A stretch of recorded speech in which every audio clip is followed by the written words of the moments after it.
Imagine you're standing on a sheet of ice in the middle of the Antarctic Ocean. It's 40 degrees below zero. Your ship, your only means of survival, your only connection to civilization, has just been crushed like a tin can by the inexorable pressure of the ice. You're 1,000 miles from the nearest human settlement. There's no radio. No one knows where you are. And you're responsible for keeping 27 other men alive. What do you do? Most of us will never face a decision like that. But one man did. And the choices he made, the way he led his men through impossible odds, and the price they all paid, teaches us something profound about human resilience, leadership under pressure, and what we're truly capable of when everything is stripped away. This is the story of the Endurance Expedition. But more than that, it's a story about transformation, how a failed mission became one of history's greatest leadership lessons, how desperation forged unbreakable bonds, and how the human spirit, when pushed to its absolute limits, can achieve the impossible. Over the next 3 hours, we're going to dive deep into this remarkable journey. Not just the facts you might know, but the human drama behind every decision, the psychological warfare of survival, the moments of doubt and triumph that shape these men forever. We'll explore what really happened when civilization fell away, and these explorers had to confront the naked essence of who they were. Because this isn't just a historical adventure story. It's a master class in leadership, a study in human psychology under extreme duress, and a reminder that sometimes our greatest achievements come from our biggest failures. Let's begin where all great stories begin, with a dream that seemed impossible and a man audacious enough to pursue it. The year is 1914, and the world is on the cusp of unimaginable change. In Europe, ancient empires are about to tear themselves apart in what will become the Great War. But in Britain, there's still romance left in the world, still unexplored corners of the earth where a man can become legendary. Ernest Shackleton was 40 years old, and he was running out of time. Think about that for a moment. 40 doesn't seem old to us now. But in Shackleton's world, in his profession, it was the edge of possibility. He'd already failed twice to reach the South Pole. The Norwegian, Roald Amundsen, had beaten him to that prize, claiming the ultimate geographic conquest. Robert Falcon Scott had died trying to match that achievement, becoming a tragic hero in the process. Shackleton needed something bigger, something no one had ever done before. His plan was audacious: to cross the entire Antarctic continent on foot, 1,800 miles of the most hostile terrain on Earth, a place where the temperature could drop to 80 below zero, where storms appeared without warning, with winds that could literally blow a man off his feet, where the landscape itself was alive with danger, hidden crevasses that could swallow you whole, pressure ridges of ice that towered like frozen mountains, and an ocean that, if you fell into it, would kill you in minutes. But here's what's fascinating about Shackleton. He understood something fundamental about human nature that most leaders miss. He knew that the greatest asset on any expedition wasn't equipment or planning or even luck. It was the men themselves, their morale, their resilience, their ability to function as a unit when everything went wrong. The expedition leader, Sir Ernest Crew Shackleton, members, is an ambitious he wasn't 40-year-old just Anglo-Irishman. looking for the most He is known for his qualified way of sailors drawing or the men most to him, and experienced for his ability to get out of tight explorers. situations. He was looking for a specific type of person, someone who could endure, someone who wouldn't break the advertisement. And historians still debate whether it actually ran in the papers or was created later as legend, perfectly captured what Shackleton was offering men wanted for hazardous journey: small wages, bitter cold, long months of complete darkness, constant danger, safe return doubtful, honor and recognition in case of success. 5,000 men applied. Think about that. 5,000 people, from sailors to Cambridge-educated scientists, all willing to risk everything for a chance at glory, for a chance to be part of something extraordinary. What does that tell us about human nature, about what drives us? We talk so much today about safety and security, about risk management and insurance policies. But deep down, there's something in us that still responds to that call to adventure, to the possibility of testing ourselves against the impossible. Shackleton chose 27 men, and in that selection process, he made choices that would prove crucial later. He didn't just pick the strongest or the most skilled. He picked men he thought could survive psychologically, men who had demonstrated resilience, humor, adaptability. He even included a stowaway, a young Welsh kid named Percy Blackborough, who had hidden in a locker because he wanted the adventure so badly. When Shackleton discovered him, instead of putting him ashore, he recognized that kind of spirit and let him stay. Among the crew was Frank Worsley, a brilliant navigator from New Zealand who reportedly dreamed the night before meeting Shackleton that he was navigating a ship through ice. There was Tom Crean, an Irishman who had been on Scott's fatal expedition and knew firsthand what failure in Antarctica looked like. There was Frank Hurley, a photographer whose images would become the only record of what they endured. And there was Harry Chippy McNeish, a Scottish carpenter in his 50s, older than most of the crew, stubborn, brilliant with his hands, and utterly unimpressed by authority. These men would be tested in ways none of them could imagine. They named the ship Endurance, after Shackleton's family motto, "By endurance we conquer." It was a three-masted sailing ship reinforced for ice travel, 144 feet long, built specifically for polar conditions. She was beautiful in her own way, purposeful, sturdy, designed to withstand punishment. But here's the thing about Antarctica. It doesn't matter how prepared you are.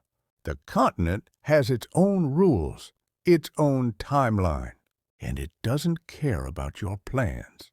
When the Endurance left South Georgia Island, the last outpost of civilization, in December 1914, they were already behind schedule. The ice conditions that year were unusual, more extensive than normal. But Shackleton felt the pressure to proceed. He'd spent everything on this expedition: his reputation, his finances, his future. Behind him, Europe was descending into war. This was his moment, and it was slipping away. For 6 weeks, they navigated through the pack ice, that vast, shifting maze of frozen ocean that surrounded the Antarctic continent. Some days they made good progress, finding leads of open water that let them travel miles. Other days they were stuck, the ice pressing in around them, forcing them to wait. Captain Worsley loved those moments of confrontation with the ice.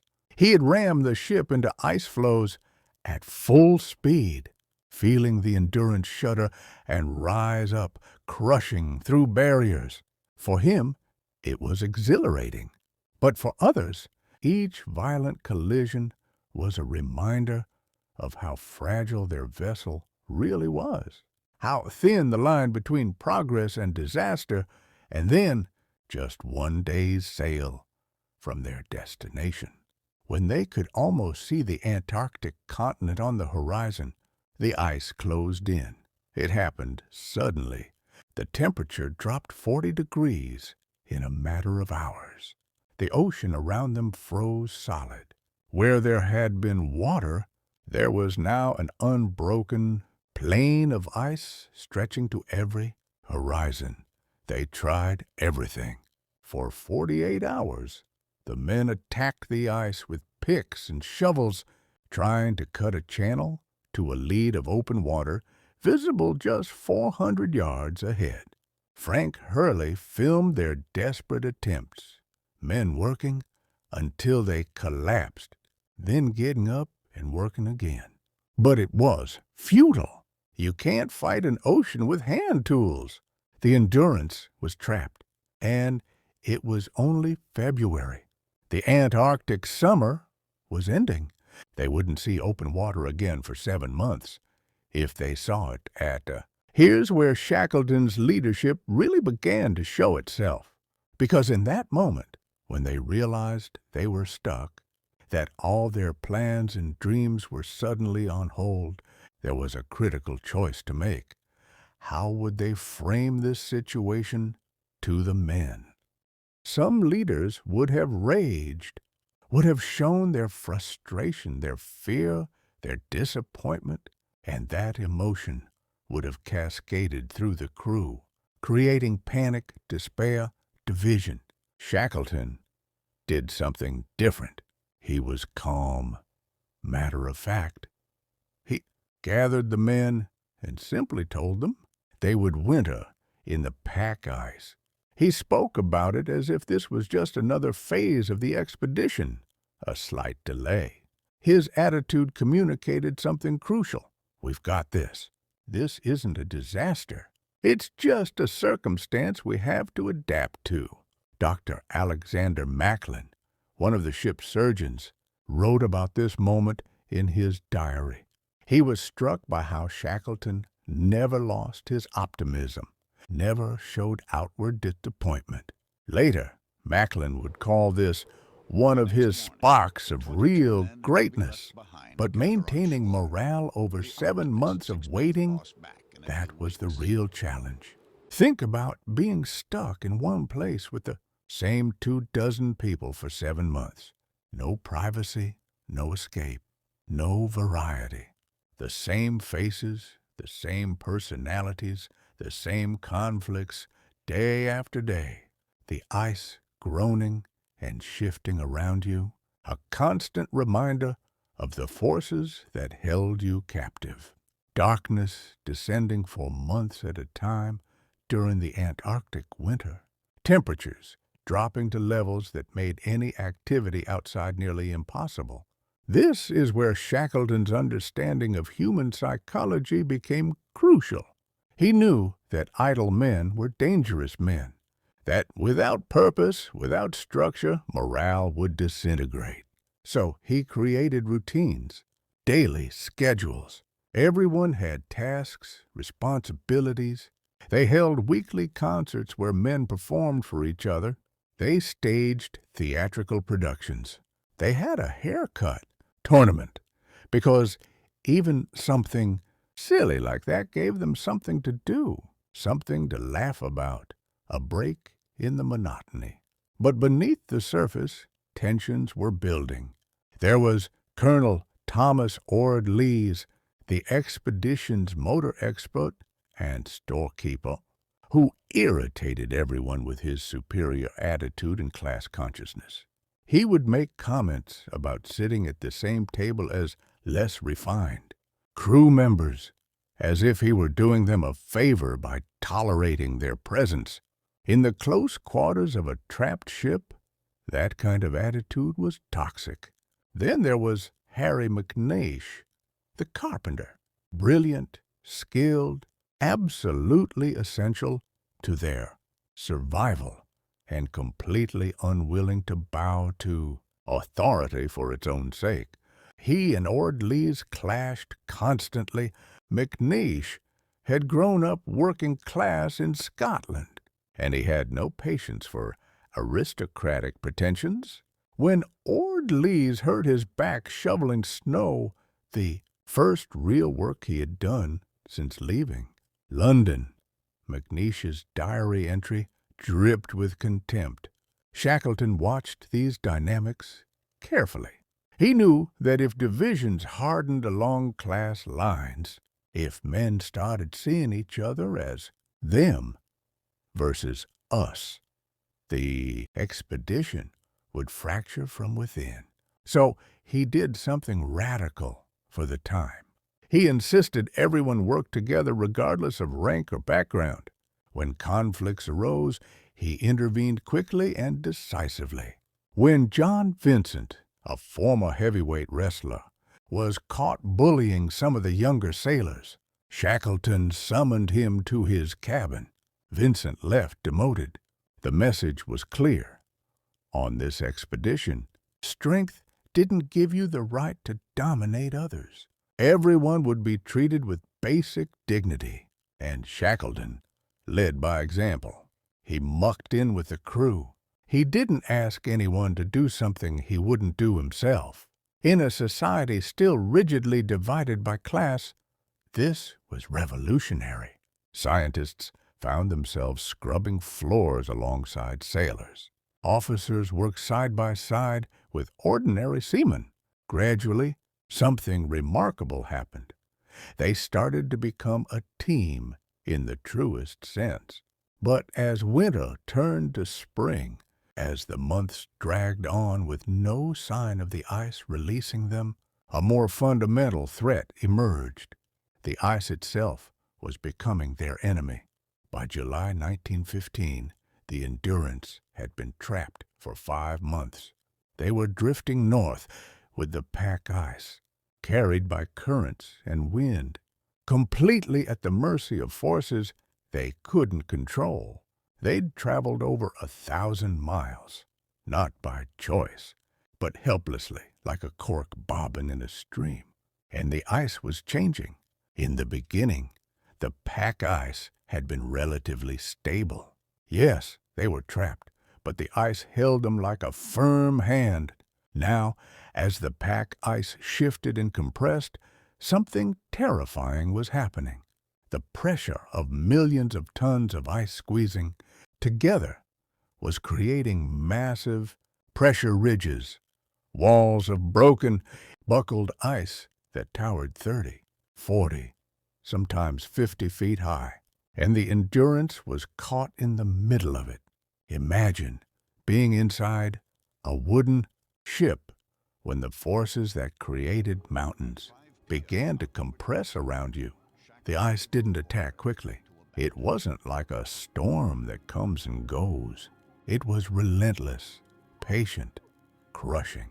The ice would press against the hull, and you could hear the wood groaning, creaking, beginning to give way. Then the pressure would relent for a while. Then it would come back, stronger. The men could hear it constantly. At night, trying to sleep, they'd hear the ship moaning like a living thing in pain. Sometimes the deck would buckle beneath their feet. Beams would crack with sounds like gunshots. And there was nothing, absolutely nothing they could do to stop it. Shackleton barely slept during this period. Dr. Macklin noted that for 3 days straight, Shackleton never lay down. For 10 days, he didn't undress. He was constantly monitoring the ice, the ship, the men, because he knew that if the ship went down suddenly, if they didn't have time to evacuate supplies and equipment, they would all die. The psychological toll of this waiting was immense. Every man knew what was at stake. They'd all packed their most precious possessions, photos of loved ones, personal items, into small bundles they could grab at a moment's notice. Harry McNeish wrote about placing photos of his family inside his Bible, keeping it close.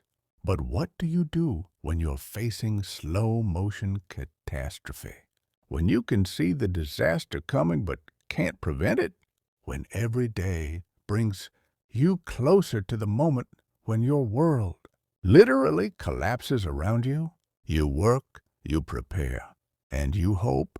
The men spent days trying to cut the ice away from the ship's hull, a futile but necessary effort.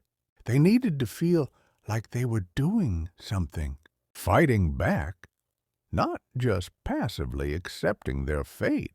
Shackleton understood this. Even if the work was ultimately useless, it gave them purpose, agency, a sense of control in a situation that was spinning out of control. And then, in late October, the ice struck with devastating force. The pressure opened planks on the starboard side of the Endurance. Water flooded into the hold. For 3 days and nights, all hands manned the pumps, working in shifts, desperately trying to keep the ship afloat. Their hands froze to the metal pump handles. Their backs screamed in agony, but they kept pumping because the alternative was unthinkable. Frank Hurley, the photographer, captured the experience in his diary. The ship groans and quivers, windows splinter, while the deck timbers gape and twist. Amid these profound and overwhelming forces, we are the absolute embodiment of helpless futility. Helpless futility. 4 words that captured their reality perfectly. On October 27, 1915, 10 months after they'd been trapped, Shackleton gave the order that every sailor dreads: abandon ship. There's something you need to understand about sailors and their ships. A ship isn't just transportation. It's not just a tool. For a sailor, the ship is home. It's safety. It's identity. It's the one solid thing in an ocean of chaos. And when you lose your ship, you don't just lose a vessel. Exhausting themselves battling against the ice. Your connection to the world you came from. Walter Howe, one of the seamen, remembered the moment of abandonment decades later. You could hear in his voice, even after 40 years, the trauma of that day. He talked about how sailors feel lost once they're off their ship, how the ship is their home, and leaving it is like being cast out, set adrift, not just physically, but psychologically. The men had known this moment was coming. Shackleton had quietly ordered supplies transferred to the ice, stockpiling what they'd need to survive. Tents, sleeping bags, food, equipment, everything was staged and ready. But knowing something intellectually and experiencing it emotionally are 2 different things. When Frank Wilde came forward to tell the crew it was time to evacuate, that the ship was dying and they had to get out, some of the men broke down. Others moved in stunned silence, going through the motions, because that's what you do. You follow orders. You do your job, even when your world is ending. They salvaged what they could. They had 3 of the ship's 4 lifeboats, limited food supplies, some tents, though not enough for everyone to be comfortable. Sleeping bags, but there weren't enough fur-lined bags for everyone, so Shackleton arranged a lottery. And here's where you see his character again. When they drew lots for the sleeping bags, something interesting happened. Shackleton, Wild, Worsley, and several other officers all somehow drew the inferior wool bags. The warm, comfortable fur bags went to the men serving under them. Was it chance? Or did Shackleton rig the lottery to take care of his men first? William Bakewell, one of the sailors, had no doubt. He noted that there was some crooked work in the drawing. But he said it with admiration, not criticism, because what kind of leader makes sure his men are warm and comfortable while he suffers? The kind of leader men will follow anywhere. But Shackleton also had to make hard choices, painful choices. They could only take 2 pounds of personal possessions per man. Everything else had to be left behind, and there was no room for sentiment when it came to Wait, the dogs, their companions. For almost a year, the team members who had kept spirits up through the darkest months had to be evaluated ruthlessly. They couldn't take all of them. There wasn't enough food. So, on Shackleton's orders, 3 puppies were shot, and Mrs. Chippy, McNeish's beloved cat, was also killed. Imagine being Harry McNeish in that moment. Mrs. Chippy had been with him since they left port. The cat had fallen overboard once on the journey south, and they'd actually turned the ship around to rescue him. He was a presence in the crew, a small comfort in a harsh world. And now, to save weight, to improve their chances of survival, McNeish had to accept his companion's execution. It's the kind of decision that saves lives on paper, but costs something in the soul. That night, after abandoning ship, Shackleton gathered his men and laid out his plan. And here's where you see his genius for leadership again, the way he framed their situation. Another leader might have focused on what they'd lost, might have acknowledged the tragedy, the difficulty, the slim chances of survival. But Shackleton was matter-of-fact, almost cheerful. Dr. Macklin recorded his words, "Ship and stores have gone, so now we'll go home." That simple reframing from disaster to just the next phase of the journey was crucial, because the men needed to believe that Shackleton had a plan, that there was still a path forward, that this was survivable. The plan was to march west to the nearest land, Paulet Island, about 350 miles away.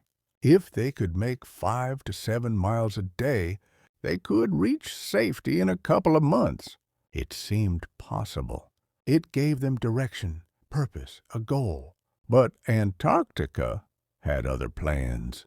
The first day, they made decent progress, hauling their lifeboats, which weighed over a ton each, across the ice. But the second and third days revealed the fundamental flaw in the plan. The ice wasn't stable. It wasn't flat. It was a chaotic jumble of pressure ridges, leads of open water that had to be detoured around, snow that swallowed their feet up to the knees.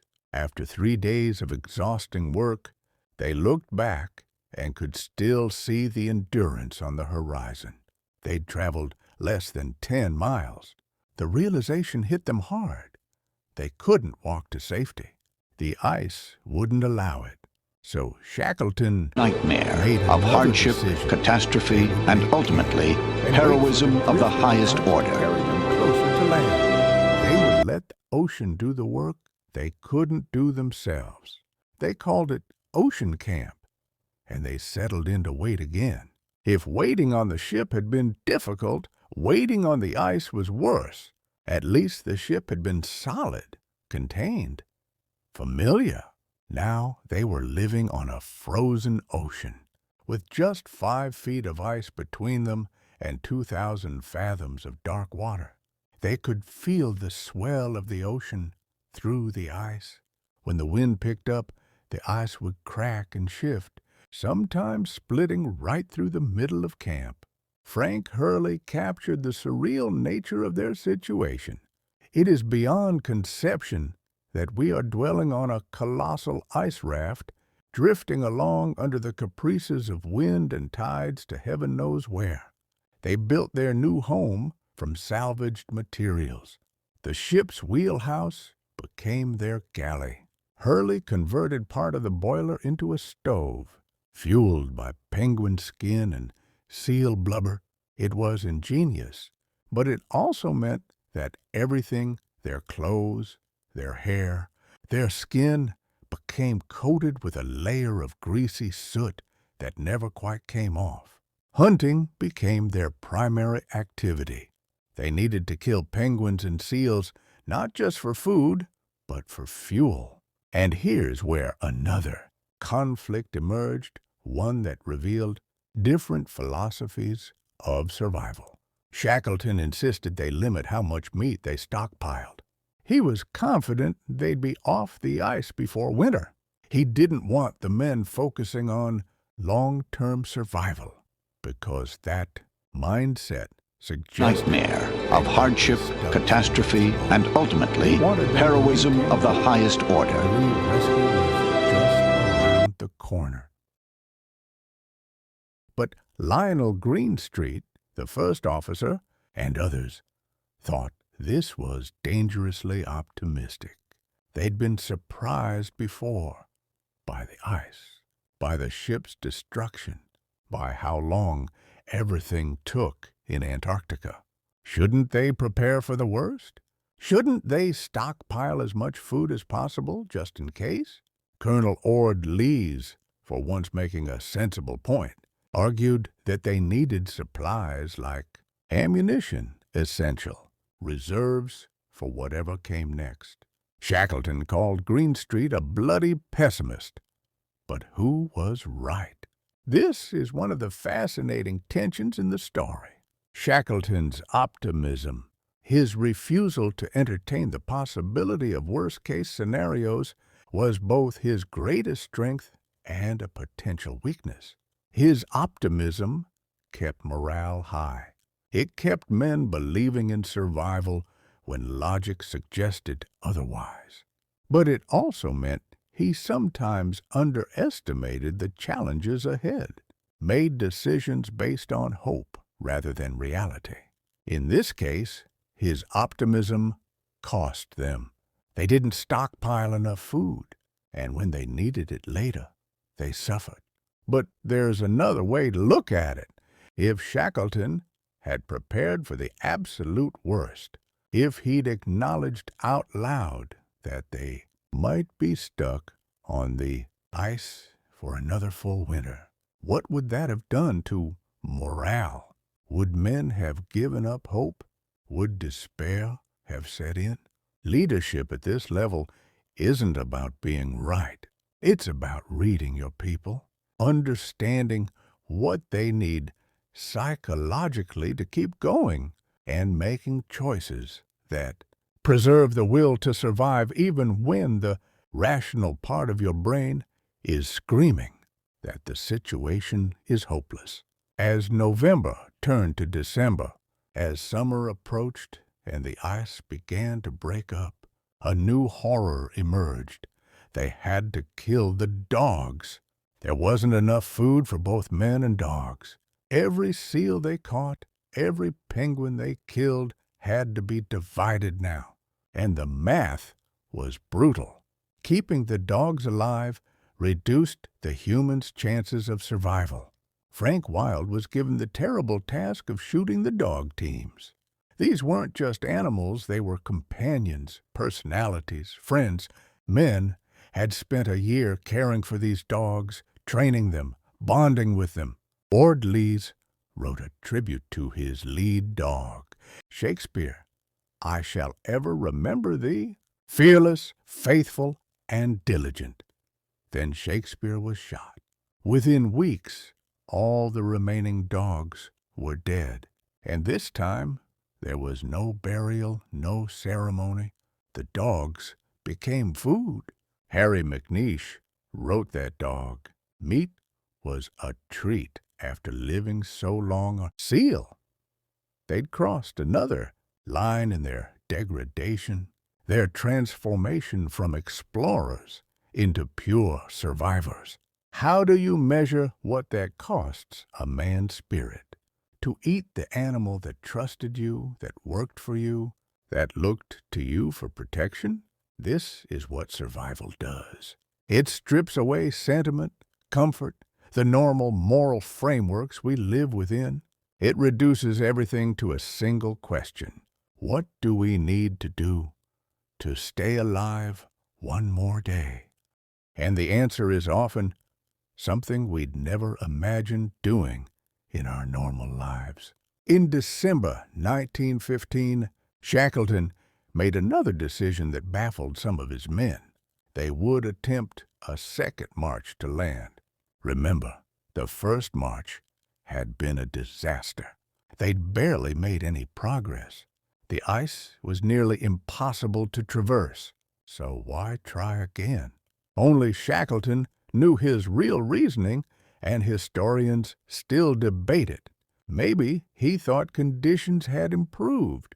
Maybe he needed to show the men they were still trying, still fighting. Maybe he couldn't bear the psychological weight of passive waiting anymore. Whatever his reasons, the announcement actually lifted spirits. The men were excited to be doing something, moving toward a goal, rather than just drifting helplessly. But the second march was even worse than the first. They hauled those massive lifeboats across the ice again, hacking through pressure ridges, sinking in snow. Men collapsed from exhaustion. Their muscles, atrophied from months of limited activity, screamed in protest. And after 4 days of this brutal labor, they'd made it just 7 miles from their starting point. Worse, they'd had to leave precious equipment behind at Ocean Camp. They were now in a worse position than before. And this is when Harry McNeish had had enough. Harry McNeish was 57 years old, significantly older than most of the crew. He was a master carpenter, one of the most skilled men on the expedition. He'd built and repaired countless things that kept them alive. But he was also stubborn, independent, and utterly unwilling to follow orders he thought were stupid. When Shackleton ordered them to continue the march, McNeish refused. He argued that his duty to obey orders had ended when they abandoned ship. They were no longer on a naval vessel under ship's articles. They were civilians on the ice, and he wasn't going to kill himself on a pointless march that was clearly doomed to fail. In any other context, you might even agree with him. The march was failing. They were exhausting themselves for minimal gain. From a purely rational standpoint, McNeish had a point. But leadership in crisis isn't about rationality. It's about authority, unity, trust. And McNeish's refusal was a mortal threat to everything Shackleton had built. Think about it from Shackleton's perspective. You have 28 men on the ice. They're scared, exhausted, hungry. They're wondering if they'll ever see home again. The only thing holding them together is the belief that you, their leader, know what you're doing, that if they follow your orders, they'll survive. And now one of them is publicly refusing to obey. What happens if others follow his lead? What happens if the crew fractures into factions, those who trust Shackleton and those who don't? In their situation, disunity meant death. Shackleton called everyone together. He had the ship's articles brought. out the legal document that governed their expedition. He read them aloud, asserting his authority as commander. Then he made a dramatic announcement. Despite losing the ship, all men would continue to be paid wages until they reached port. It was brilliant. By invoking the articles and the promise of payment, he reestablished the legal framework of the expedition. They weren't just random survivors, they were still crew members under contract, and he was still their commander. McNeish backed down, but the damage was done. Shackleton never forgot the carpenter's mutiny. Years later, when honors were awarded for the expedition, McNeish and 3 others who Shackleton felt had shown poor character were excluded. For McNeish, that one moment of rebellion cost him dearly. He'd saved lives with his skills. He'd contributed more to their survival than almost anyone. But in Shackleton's eyes, he'd committed an unforgivable sin. He'd challenged authority when unity was essential. Was Shackleton right to hold that grudge, or was it petty, vindictive, a failure to recognize that stress and fear make people do things they wouldn't normally do? It's one of the more troubling aspects of the story. Shackleton is often held up as the ideal leader, and in many ways, he was. But he was also human, capable of holding grudges, of letting his ego influence decisions. 2 days after the confrontation with McNeish, Shackleton called a halt to the march. He'd been wrong. The ice was impassable. They couldn't walk to safety.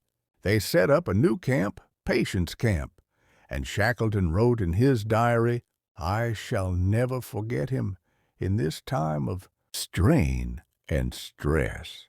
He was talking about McNeish, and the contempt is palpable. But here's the thing. McNeish had been right. The march was futile.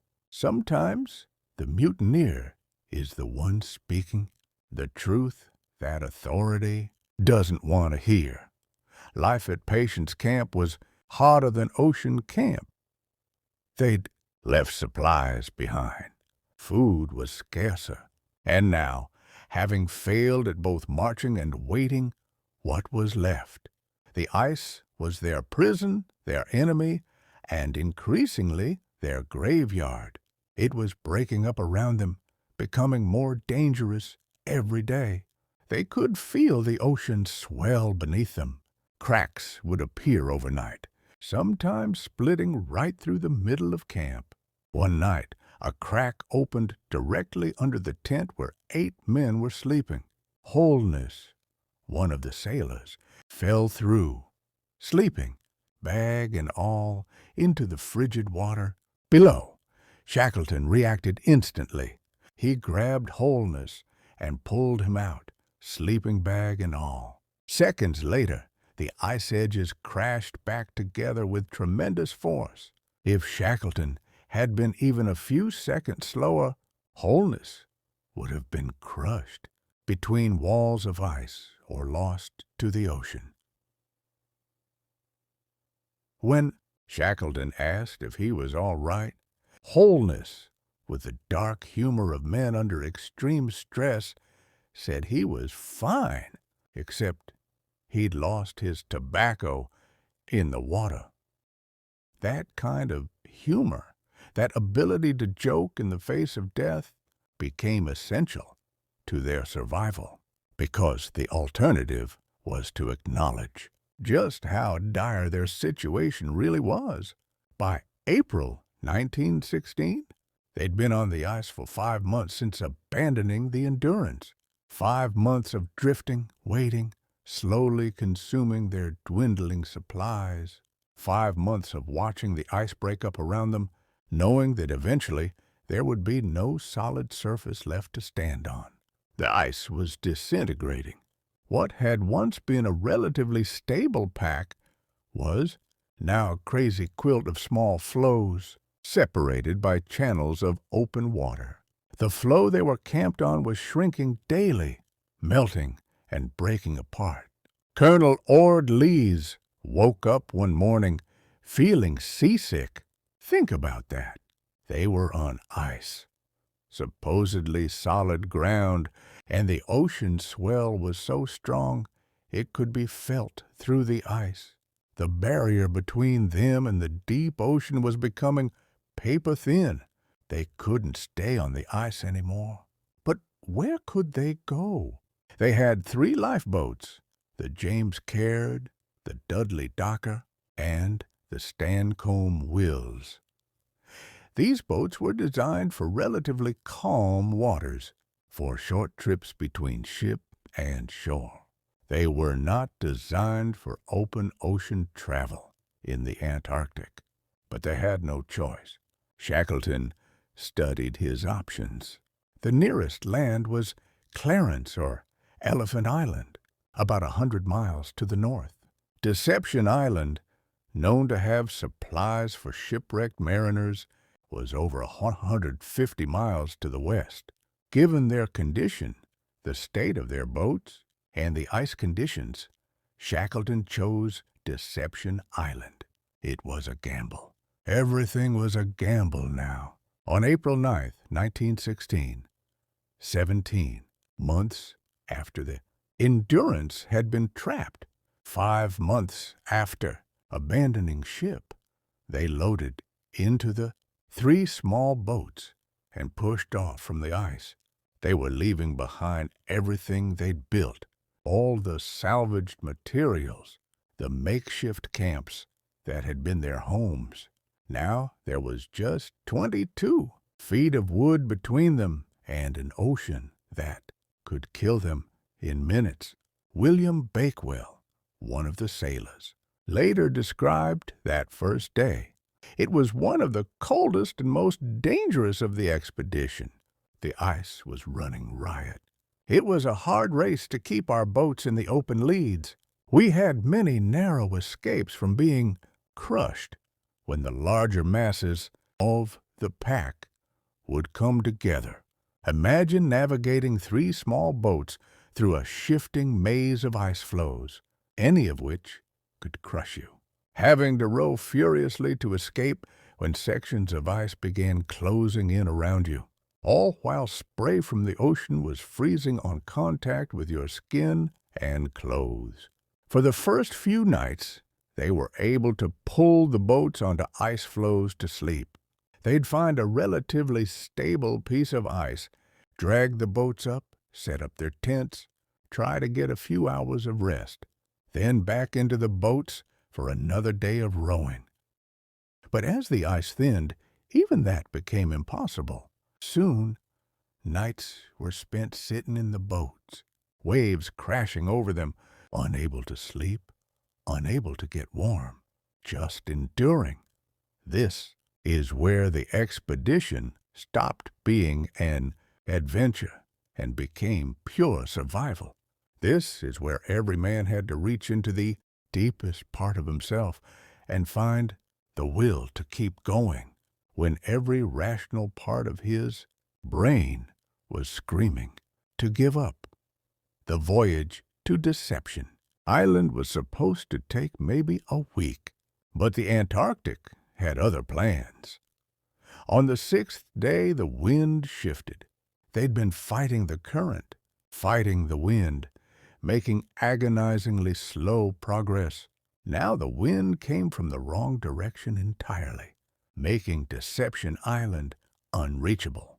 Shackleton had to make another crucial decision. They couldn't make it to Deception Island. They didn't have the strength, the supplies, or the luck. So he changed course, aiming instead for Elephant Island. It was farther in some ways, but with the wind they had, it was their only realistic option. The men didn't know this at the time, but they were about to endure what many of them would later call the worst experience of their lives.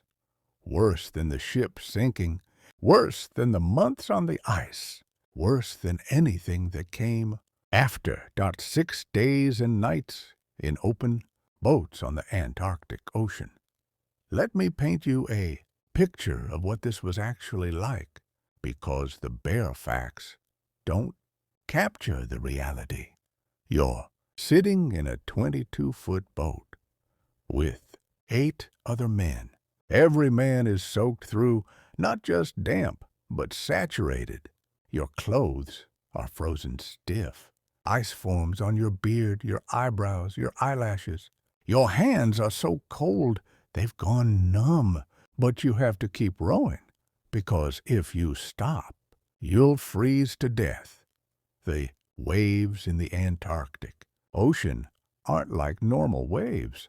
They're massive, 30, 40, sometimes 50 feet high. These aren't the gentle swells you see at the beach.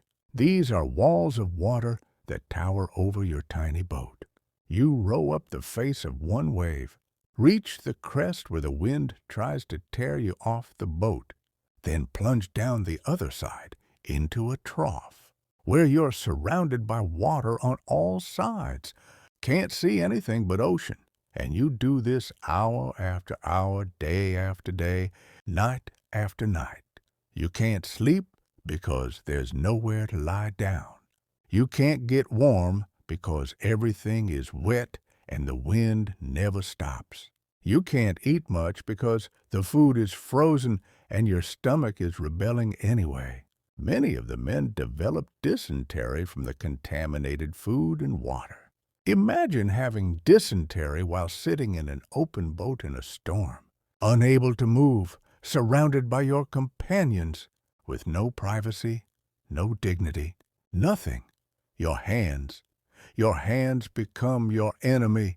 Harry McNeish's son later recounted what his father told him. At the end of each watch, your hands had to be chipped off the oar. The flesh froze to the wood. You literally had to break your skin free. Try to imagine that level of pain, that level of cold, and then imagine doing it again 4 hours later for your next shift, and again and again. Frank Worsley was at the tiller for hours at a stretch, steering the boat through the massive seas. When he was finally relieved, his body had frozen in a crouched position. His companions had to lay him down and slowly unbend his joints like opening a jackknife. The pain must have been excruciating. Some of the men broke down completely. They wept. They called out for their mothers, for home, for God. They had reached the absolute limit of human endurance. And in the middle of all this, there was Shackleton. This is where you see what Shackleton really was. Not in the planning, not in the speeches, but here, in the worst moments, when everything was falling apart. He moved between being 3 different people, and he did it so naturally that the men probably didn't even realize he was doing it. First, he was the consummate mariner, standing at the bow of his boat, reading the waves, guiding their little squadron through the chaos. His presence there communicated competence, control, mastery. It told the men, "We can navigate this. I know what I'm doing." Second, he was a mother hen.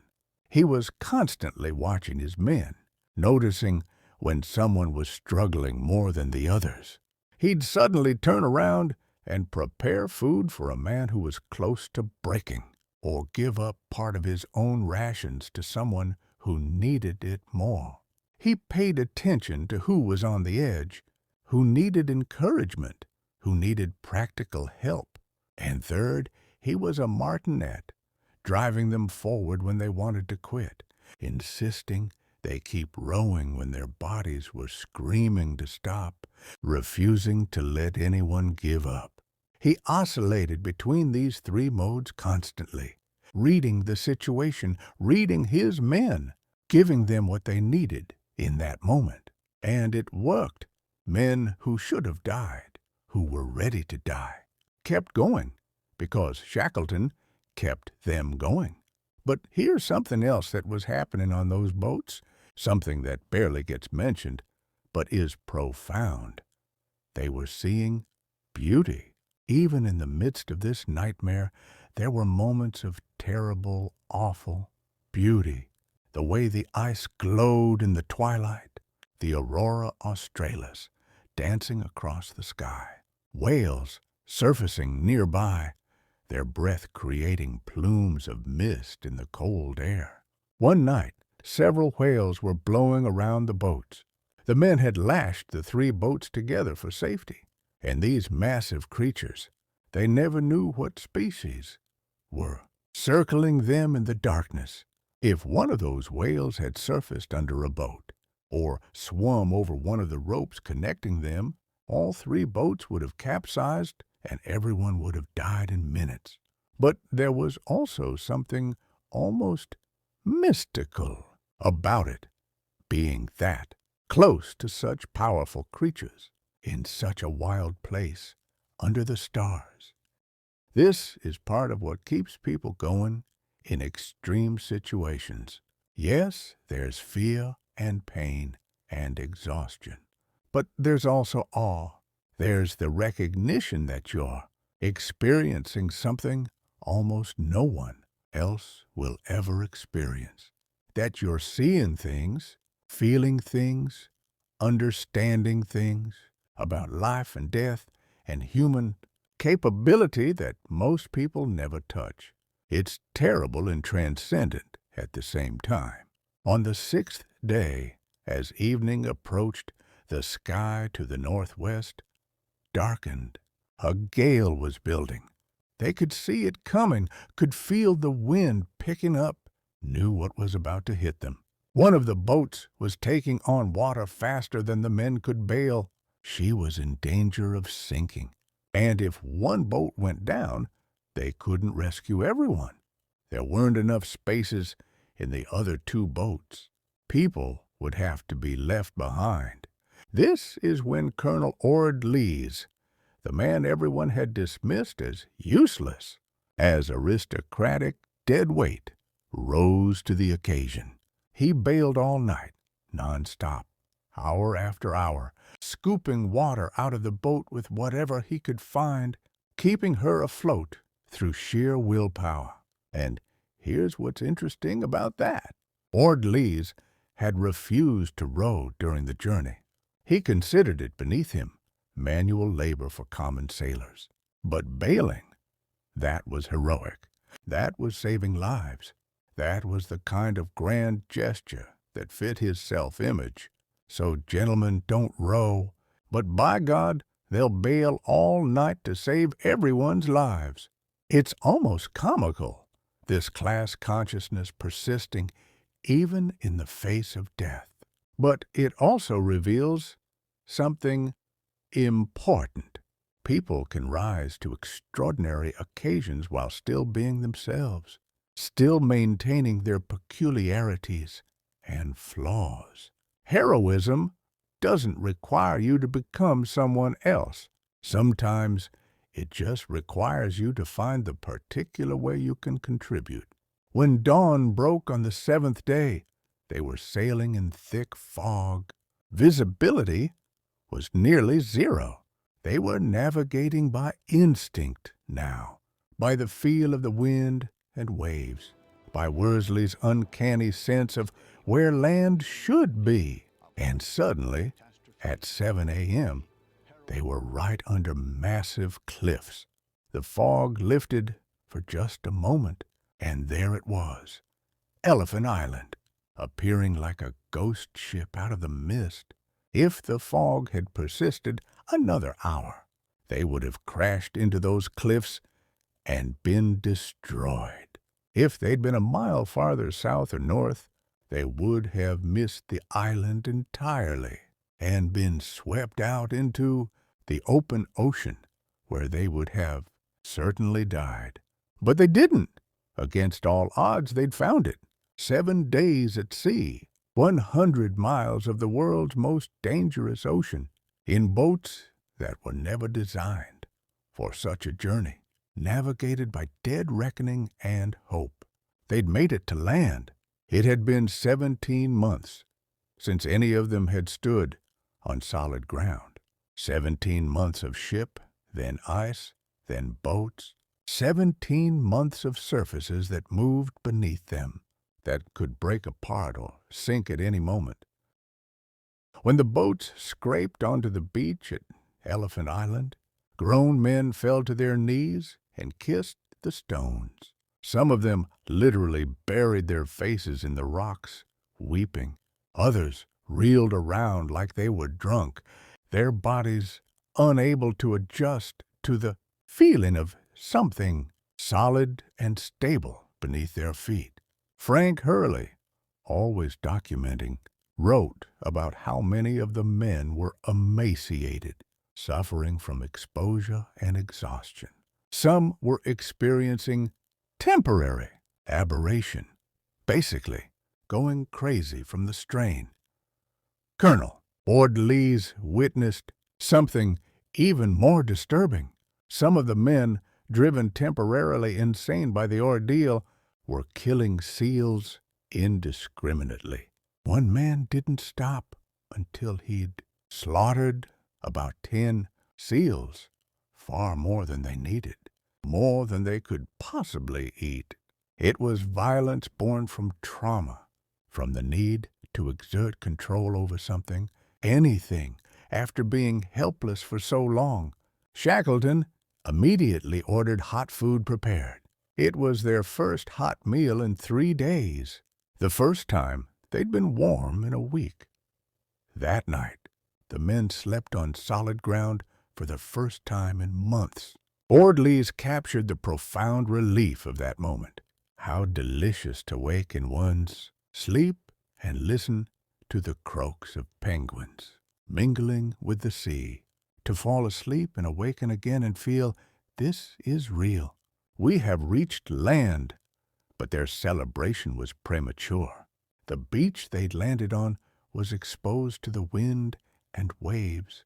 It offered no shelter, no protection.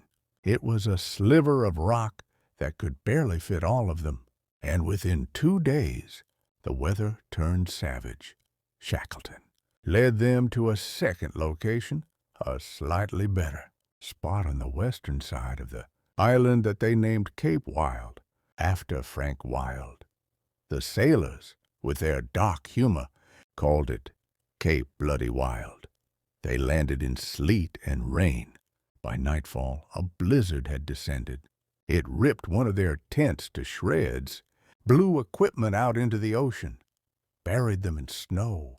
The men crawled under the overturned boats for shelter, huddling together, shivering in their inadequate clothing as the storm raged for 5 straight days. Leonard Hussey later said, "I think I spent the most unhappy hour of my life that morning. All attempts seemed so hopeless, and fate seemed absolutely determined to thwart us."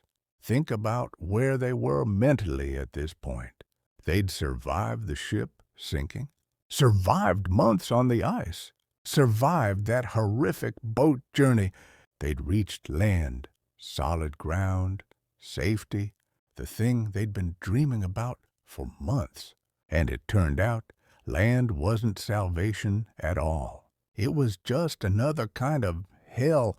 Men sat and cursed, not loudly, but with an intensity that showed their hatred for this island where they'd sought shelter.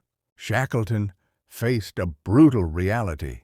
Yes, they'd reached land. Yes, they were all still alive. But Elephant Island was uninhabited and uninhabitable. It was off every shipping route. No one knew they were there. No one was coming to rescue them. They could sit on that God-forsaken rock and wait, slowly starving, slowly going mad, until they all died. Or someone could go for help. But where? The nearest civilization was Cape Horn, over 500 miles to the north. But sailing to Cape Horn would mean fighting directly against the prevailing westerly winds, nearly impossible, in their small boats with their weakened crew. The only option that made sense was to sail 800 miles across the Scotia Sea to South Georgia Island, the last place they'd touched civilization before entering the Antarctic. 800 miles across the Drake Passage, one of the most dangerous stretches of water on the planet, in a 22-foot boat, with a crew that was already at the edge of human endurance. It was insane. It was suicidal. It was their only chance. Shackleton didn't hesitate. He would take the James Caird, the sturdiest of their 3 boats, and sail for South Georgia. He would take 5 men with him. The other 22 would wait on Elephant Island under Frank Wild's command. Work began immediately on modifying the James Caird. This is where Harry McNeish, the mutineer, the difficult one, the man Shackleton held in contempt, became absolutely essential. McNeish had already raised the boat's sides with wood from packing cases, increasing her freeboard to help keep water out. Now he scavenged parts from the other 2 boats to reinforce her. He sealed the seams with oil paint mixed with seal blood, an ingenious improvisation. He built a canvas deck over the boat to provide some protection from the waves.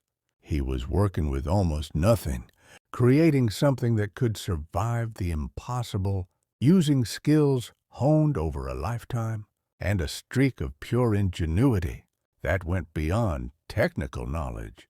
This was the mutineer, the difficult, stubborn, insubordinate carpenter who wouldn't follow orders he disagreed with, and he was saving all their lives. Shackleton chose his crew carefully for the James Caird. He needed the strongest, most experienced sailors. Tom Crean and Tim McCarthy, both tough Irishmen who'd proven themselves over and over.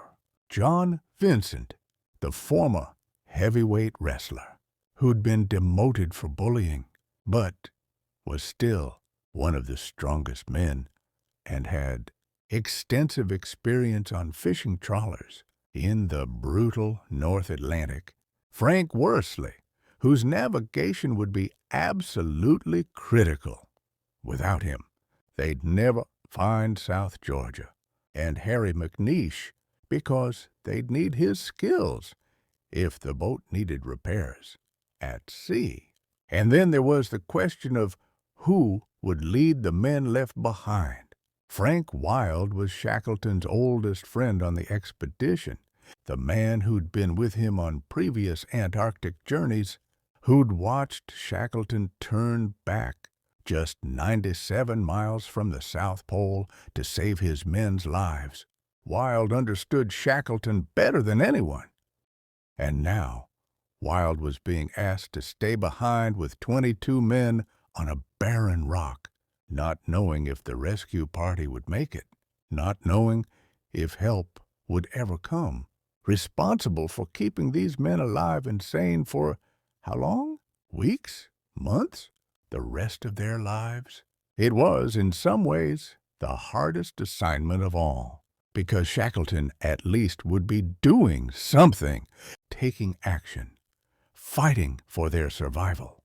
Wild would have to wait and keep others waiting and maintain hope in the face of increasing despair. On April 24, 1916, the James Caird was ready. The weather had cleared, a rare gift. 2 tons of stone ballast were loaded into the boat for stability. They stored water that had been laboriously melted from ice over blubber flames. They took food for 4 weeks, knowing that if they weren't at South Georgia by then, they never would be. The men on the beach, the ones being left behind, put on a brave show. They cheered As the James Caird was rowed out from the shore, they waved and shouted encouragement. As long as they thought the boat's crew could still see them, they maintained this facade of optimism and confidence. But Frank Worsley, looking back from the boat, saw through it.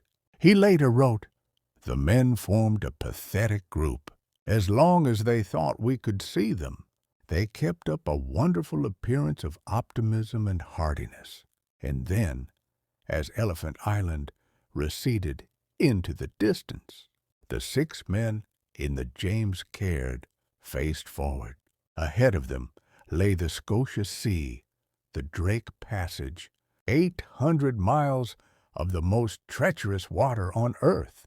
Behind them, 22 men settled in to wait on a barren island, not knowing if they'd ever see their companions again. The expedition had been split for the first time, and everything now depended on 6 men, 1 small boat, and the navigation skills of a New Zealand sailor who would have to find a tiny speck of land in an endless ocean. The first day out from Elephant Island was deceptively calm. The sea was relatively gentle. The sun even made an appearance, a rarity in these waters. The 6 men settled into their routine, taking watches, managing the sails, bailing the constant influx of water, but they all knew this wouldn't last. They were entering the Scotia Sea, approaching the Drake Passage, the gap between South America and Antarctica, where 3 oceans meet, and the weather is never stable for long.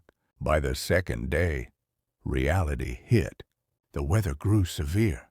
Water began pouring into the boat from every direction, over the sides from waves, through the canvas deck from spray, seeping through the seams, despite McNeish's best efforts to seal them. The men worked in shifts, 3 trying to rest below in the cramped space among the ballast stones, 3 on deck manning the sails, steering, and constantly bailing. Let me be clear about what rest meant in this context. You're lying on rocks, actual stones used as ballast. You're soaked through. The deck above you is just canvas, and water is constantly dripping through. The boat is pitching and rolling, slamming into waves. You can hear the wind howling, the water crashing against the hull. You're desperately trying to get a few hours of sleep so you'll have the strength for your next watch. But sleep in these conditions is almost impossible. Frank Worsley later recalled, "Bruised and soaked, with never a long enough interval for our bodies to warm our steaming clothes. Our feet and legs had swollen and began to be superficially frostbitten, with the temperature at times nearly down to 0. Think about that. Their extremities were freezing, suffering frostbite. But they couldn't stop. They couldn't turn back. They couldn't even really rest. They just had to endure. Harry McNeish, the carpenter, tried to keep a log for the first 9 days. Then he abruptly stopped. No explanation. He just couldn't do it anymore. The act of recording what they were experiencing became too much. What had broken him? What had he seen or felt that made him put down his pen and never pick it up again? We'll never know. But we can imagine. Everything depended on Frank Worsley now, and the challenge he faced was almost impossible. To navigate, Worsley needed to determine their position by calculating the sun's angle relative to the horizon using a sextant. This would give him their latitude and longitude, allowing him to chart a course to South Georgia. But there were problems, multiple, compounding problems. First, the sun rarely appeared. The sky was almost constantly overcast, covered in thick clouds that made observation impossible. Second, even when the sun broke through. The horizon was often invisible behind massive waves. You need a clear view of the horizon to use a sextant properly. But when you're in a tiny boat surrounded by waves that tower 40 feet above you, there is no horizon. There's just water everywhere at every angle. Third, to take a reading, you need to be stable. You need to hold the sextant steady, line up the angles precisely. But the boat was pitching and rolling constantly. Worsley had to be braced by men on either side, holding him upright while he tried to catch a glimpse of the sun through the clouds and make his measurement in the seconds before another wave sent them plunging into a trough. In 800 miles of travel, Worsley was able to take exactly 4 sun sightings. 4. That's it. The rest of the time, he navigated by dead reckoning, using his experience and intuition to estimate their speed and direction, basically guessing where they were based on wind, waves, and time elapsed. He called it merry guesswork. And here's the terrifying part. South Georgia Island is roughly 100 miles long. Their approach angle meant they had maybe a 10-mile margin of error. If Worsley's navigation was off by more than that, if his merry guesswork was wrong by just a few degrees over 800 miles, they would sail right past the island and never see it. And if they missed South Georgia, that was it. There was no second chance. The next land to the east was Africa, thousands of miles away. They'd die long before reaching it. Every degree of error was 60 miles of latitude. Worsley had to be nearly perfect, navigating by instinct and experience with almost no reliable data. The pressure on him must have been crushing. The lives of 5 companions in the boat, plus the 22 men back on Elephant Island, all depended on his ability to find a tiny island in the vastness of the Southern Ocean.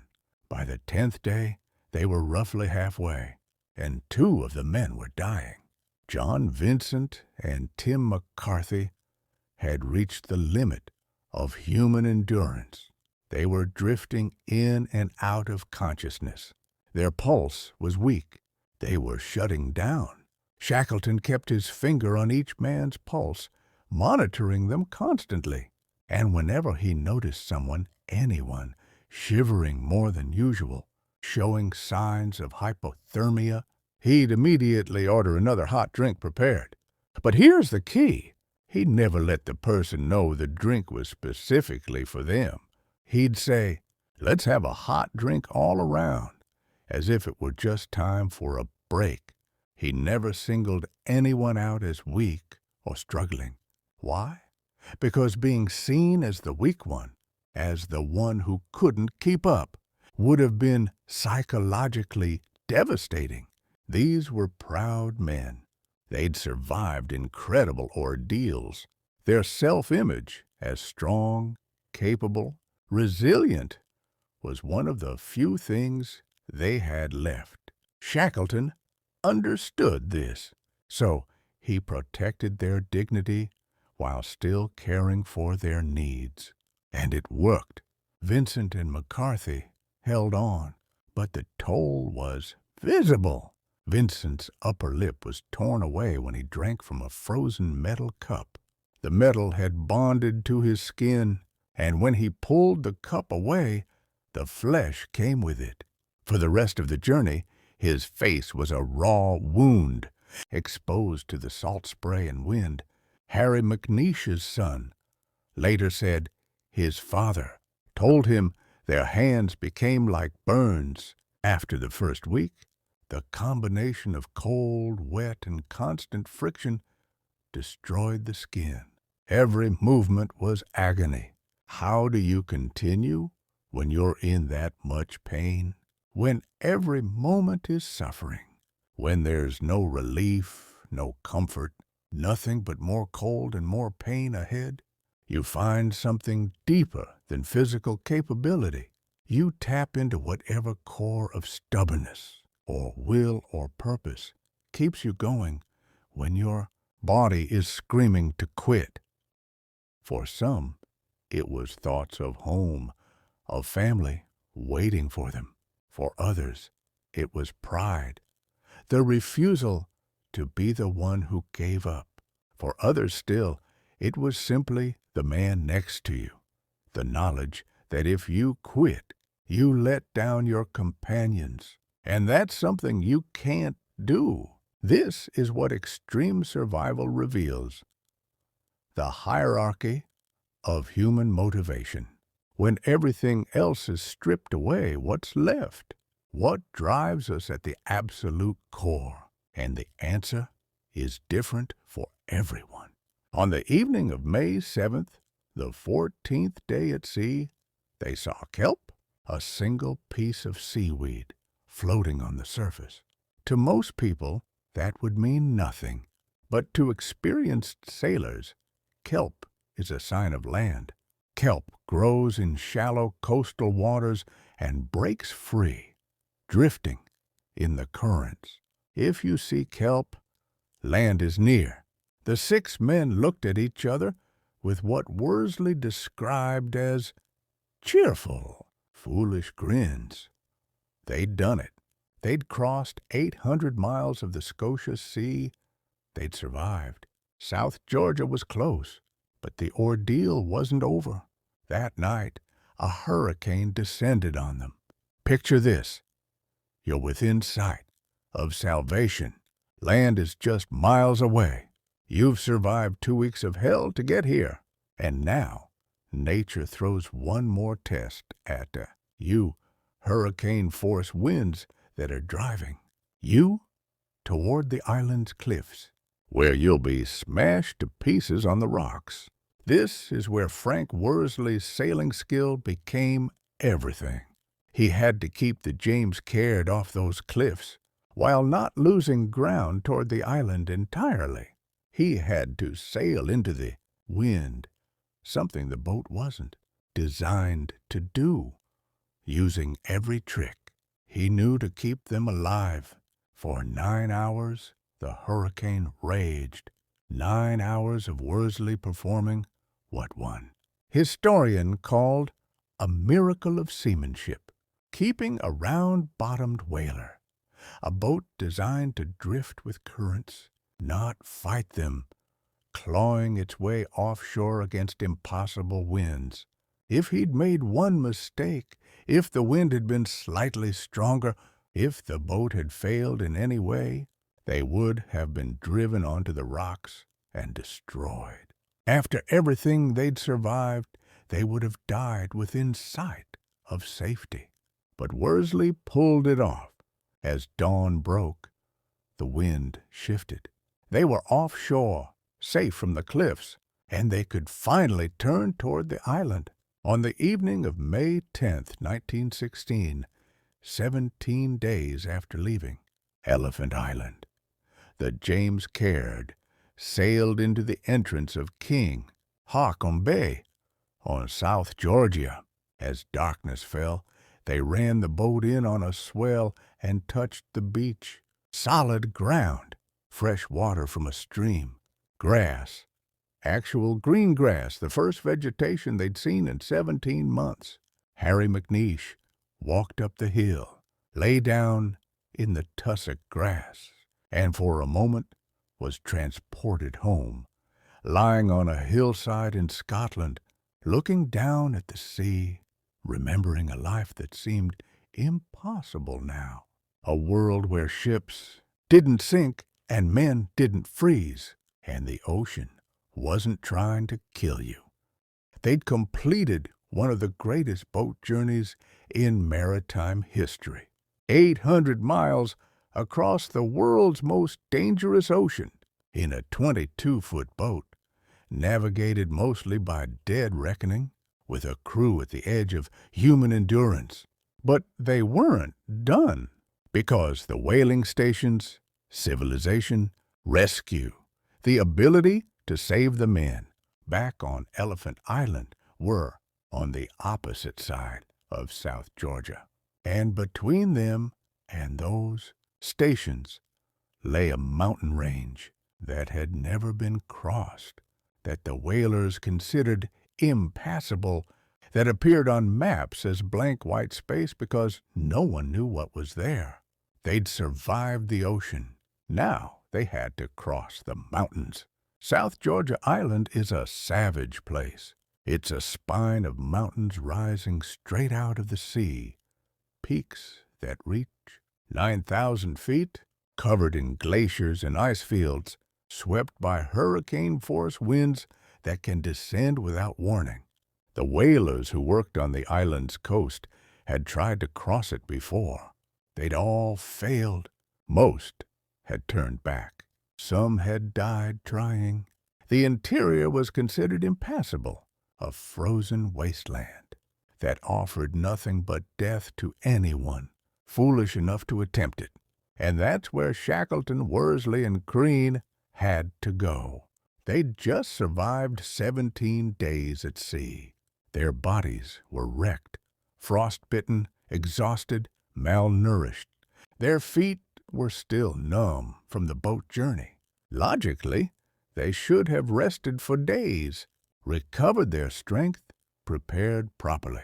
But logic was a luxury they couldn't afford.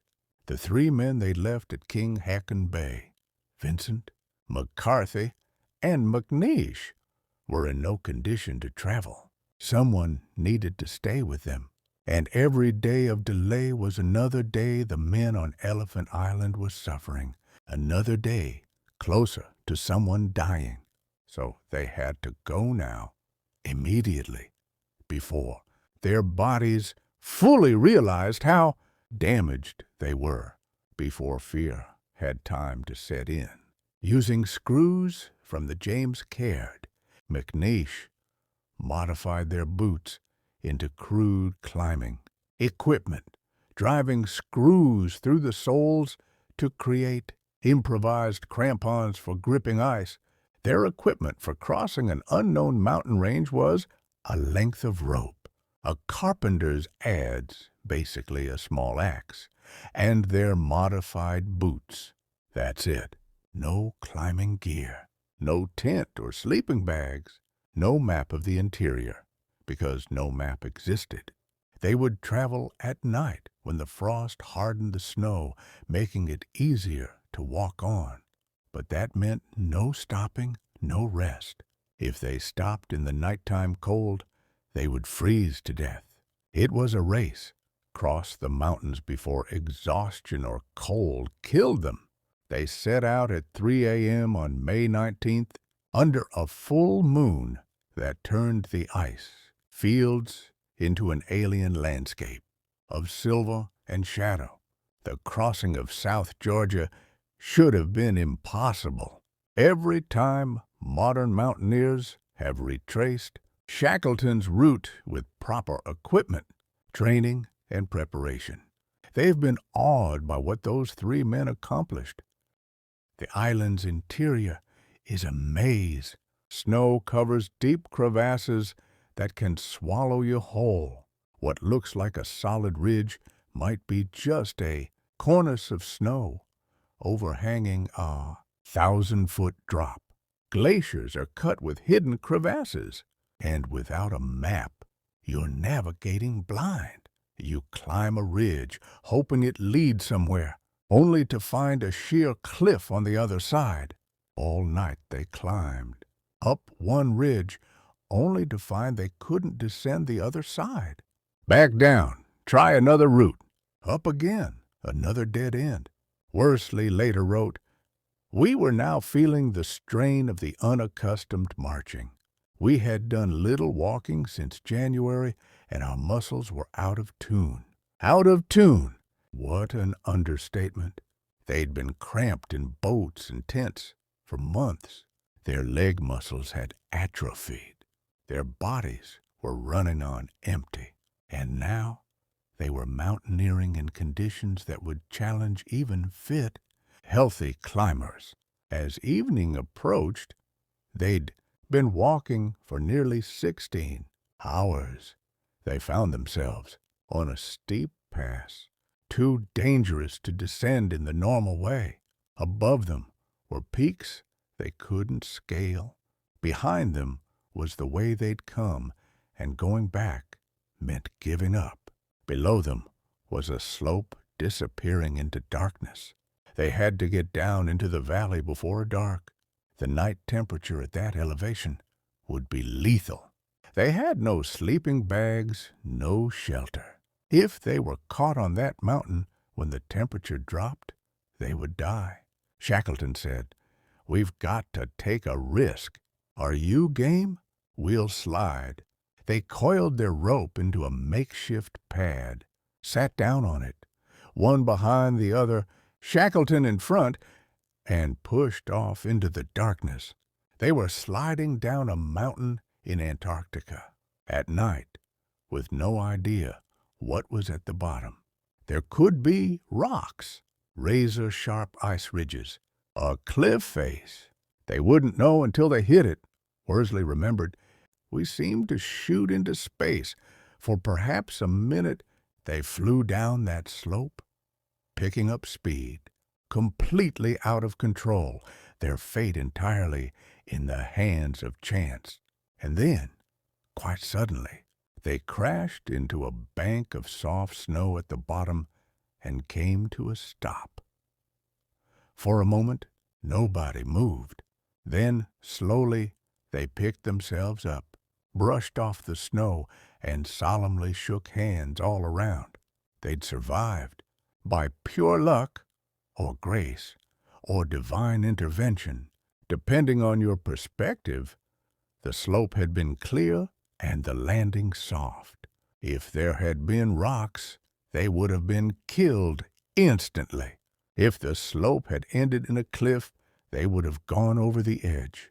If the snow at the bottom had been hard ice instead of soft, the impact would have broken bones or worse.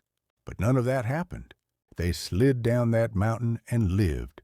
And then, without pausing to think about how close they'd come to death, they kept walking. All night they marched. They were exhausted, frozen, running on nothing but will. At 5 a.m., after nearly 26 hours of continuous movement, Shackleton called a halt. They sat down to rest. Within minutes, Worsley and Crean were asleep. Shackleton stayed awake, watching his companions. And after 5 minutes, though he would later tell them it was half an hour, he shook them awake. Why? Why not let them sleep? They needed it desperately. Because Shackleton knew something. Sleep under those conditions merges into death. The body, given permission to rest, shuts down. The cold creeps in deeper. You slip from sleep into hypothermia, into death. So, gradually, you never know it's happening. So, he lied to them. He told them they'd slept for 30 minutes, that they were refreshed, and they kept walking. This is leadership at the edge. Knowing when kindness means being cruel. Knowing that sometimes saving someone means denying them what they want, what they think they need. At 6:30 a.m., they climbed a ridge and looked down on a sight that brought tears to their eyes. Fortuna Bay. They recognized it from their outward journey a year and a half ago. They were close. Stromness whaling station was just around the headland. They'd been walking for 36 hours straight.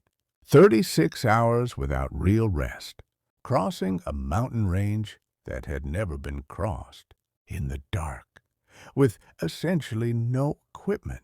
At 3 p.m. on May 20th, 1916, 3 men who looked like ghosts, filthy, emaciated, hair and beards uncut for over a year, clothes in tatters, walked into Stromness whaling station. The first person to see them was a child. The child ran away in fear. Eventually, they made it to the station manager's house and knocked on the door. Thoralf Sorla, the manager, opened it, took one look at these apparitions, and asked, "Who the hell are you?" Shackleton, in a moment of quiet pride, replied, "My name is Shackleton." Sorel couldn't recognize them. No one could. They'd been transformed by their ordeal into something barely human, more like wild animals than the men who'd confidently sailed south a year and a half earlier. That night, lying in a bed for the first time in over a year, Shackleton listened to the wind outside.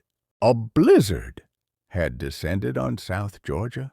Snow was piling up, wind howling through the mountains. If they'd been caught in that storm on the mountain, they would have died. If they'd been even 12 hours slower, the weather would have killed them. But they'd made it. They'd crossed the impossible mountains, reached civilization, survived against odds so long that even stating them seems absurd. 3 days later, a ship picked up the 3 men, waiting at King Haakon Bay. All 6 who'd sailed in the James Caird were now safe, but 22 men were still waiting on Elephant Island, not knowing if rescue would ever come. And now the race was really on. Shackleton immediately began organizing a rescue mission. He borrowed a ship from the Norwegians and set out for Elephant Island with Worsley and Crean. They got within 60 miles of the island before ice stopped them. The same pack ice that had trapped the Endurance was now between them and their men. They couldn't get through. They had to turn back. For Shackleton, this must have been psychological torture. He'd made it to safety. He'd survived the boat journey, crossed the mountains, reached civilization. But his men, the men he'd promised to save, the men who were depending on him, were still trapped on that God-forsaken rock, and he couldn't reach them. He tried again, a second attempt, with a different ship, approaching from a different angle. Again, the ice stopped them. Again, they had to turn back. A third attempt, same result. By now, months had passed. Shackleton was becoming frantic. He was losing sleep, snapping at people, consumed by the knowledge that men were suffering and possibly dying while he was safe and warm and unable to help them. Think about the psychological weight of that. You've led an expedition into the Antarctic. Your ship was destroyed. You've kept your men alive through impossible circumstances. You've made promises, explicit and implicit, that you would save them. And now, when you're so close, when rescue should be straightforward, you can't reach them. Some of the men back in England were starting to write them off. The Endurance expedition was already a year overdue. No one had heard anything. For all anyone knew, they were all dead, lost in the Antarctic ice like so many explorers before them. But Shackleton wouldn't give up. He begged, borrowed, and practically stole another ship.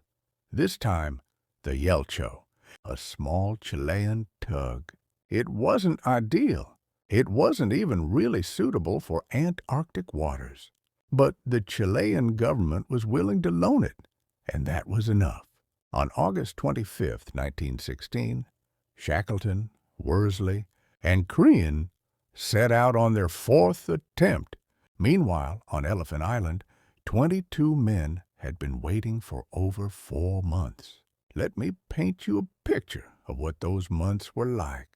They'd built a shelter from the overturned boats, essentially a cave made of wood and canvas, 14 feet by 18 feet for 22 men. There was no room to stand up. You lay in your sleeping bag, and that was your world. The space was dark, damp, filled with the smell of unwashed bodies and seal blubber smoke. They had almost no food. Every day, men would go out to hunt seals or penguins if any appeared on the beach, but some days nothing came. Some days they went hungry.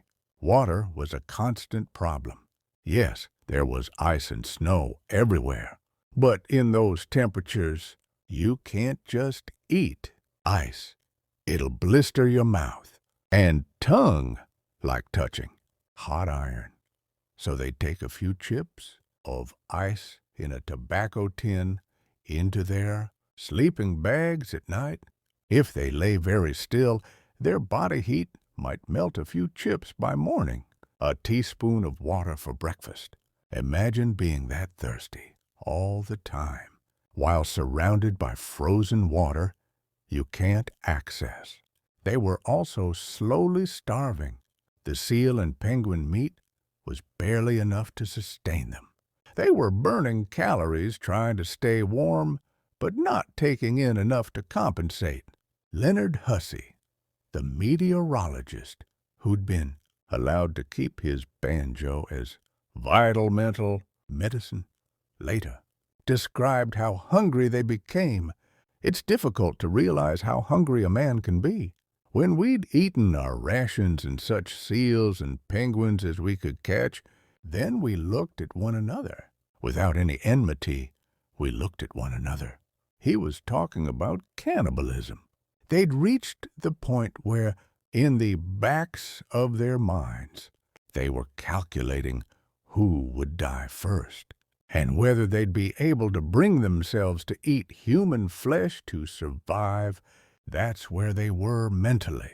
That's the depth of desperation they'd reached. George Marston, the artist, had managed to salvage a penny cookbook. Every evening he'd read one recipe aloud. The men would lie in their bags, eyes closed, suggesting improvements and variations. Add more butter. No, use cream instead of milk. I'd serve that with roasted potatoes. They'd discuss imaginary meals in excruciating detail, then go to sleep, dreaming of all the food they'd refused, the second helpings they'd turned, down back when food was abundant and they were fools who didn't understand what they had. Every day, Frank Wilde would wake the company with the same cry, "Lash up and stow, the boss may come today." At first, the men had believed it. Maybe today would be the day. Maybe Shackleton would appear on the horizon, and this nightmare would end. But as weeks turned into months, hope eroded. By late August, over 4 months after the James Caird had departed, even Wilde had stopped believing Shackleton would return. They started making plans to send out another boat.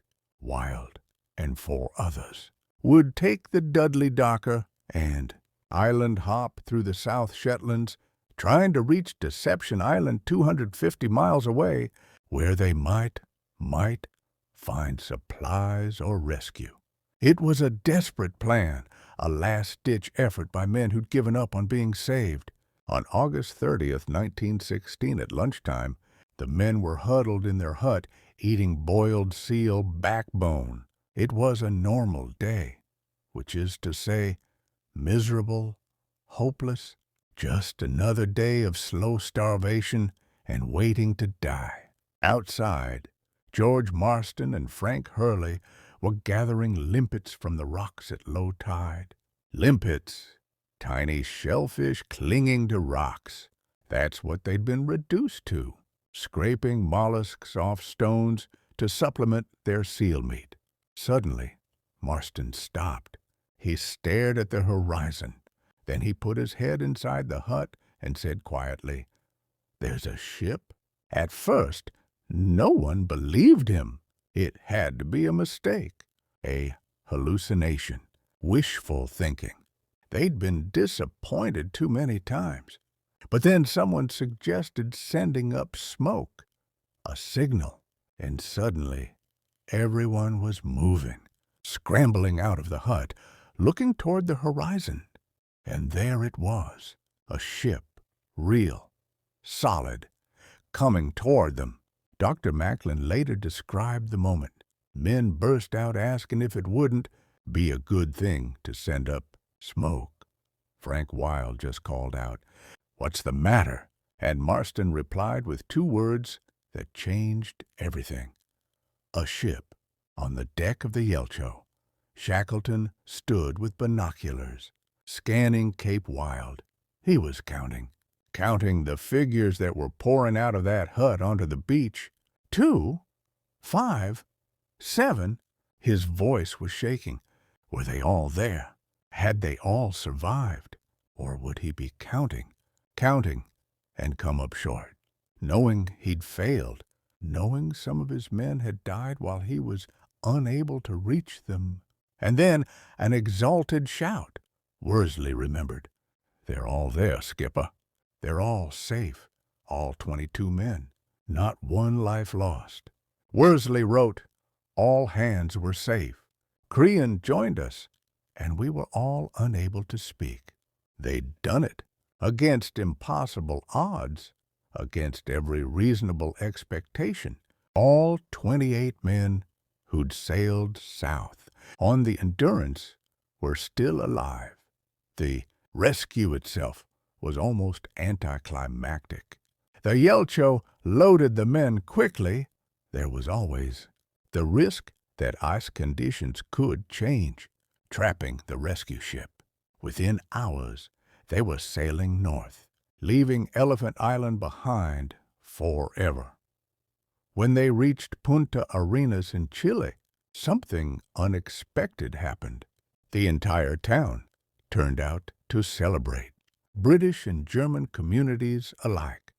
Remember, they were technically at war, raised flags in honor. People lined the streets, cheering these men who'd survived the impossible. For a brief moment, the Endurance crew were heroes, celebrated and acclaimed. But when they finally returned to Britain, they found a world that had utterly transformed in their absence. When they left in 1914, World War I was just beginning. It seemed like it might be over quickly. Just another European conflict. But in the 2 years they'd been gone, the war had become a meat grinder. Millions dead in the trenches, an entire generation being slaughtered on the battlefields of France and Belgium. The British public had no interest in Antarctic exploration. They wanted war heroes, men who'd fought and died for their country. Shackleton and his crew had avoided 2 years of war. Some people even whispered that they were cowards, that they'd hidden in the Antarctic while real men were dying in Europe. It was completely unfair, of course. They hadn't chosen to be trapped in the ice. But perception doesn't care about fairness. Shackleton essentially disappeared from public consciousness. The wrong kind of hero for the moment. Britain had plenty of dead heroes. They didn't need living ones who'd survived while others had died. Most of the Endurance crew immediately enlisted. Frank Hurley went to photograph the trenches. Others joined the Navy or Army. Tim McCarthy, the Irish sailor who'd survived the boat journey to South Georgia, was killed at sea just 6 weeks after enlisting. He'd survived Antarctica only to die in a war he'd barely known was happening. Harry McNeish immigrated to New Zealand, worked on the docks, eventually suffered a crippling injury that left him impoverished and dependent on charity. The man who'd built the boat that saved them all, who'd improvised solutions that kept them alive, died poor and largely forgotten in a Wellington boarding house, and he never received the Polar Medal. Shackleton had withheld that honor from McNeish and 3 others. Punishment for that moment of mutiny on the ice. Was it just? Was Shackleton being vindictive, or was he right to hold men accountable for breaking under pressure? There's no easy answer. Leadership requires discipline, requires the maintenance of authority. But it also requires forgiveness, requires understanding that fear and exhaustion make people do things they wouldn't normally do. Shackleton held the grudge, and it tarnished what was otherwise a nearly perfect story of leadership. In 1921, Shackleton went south one more time.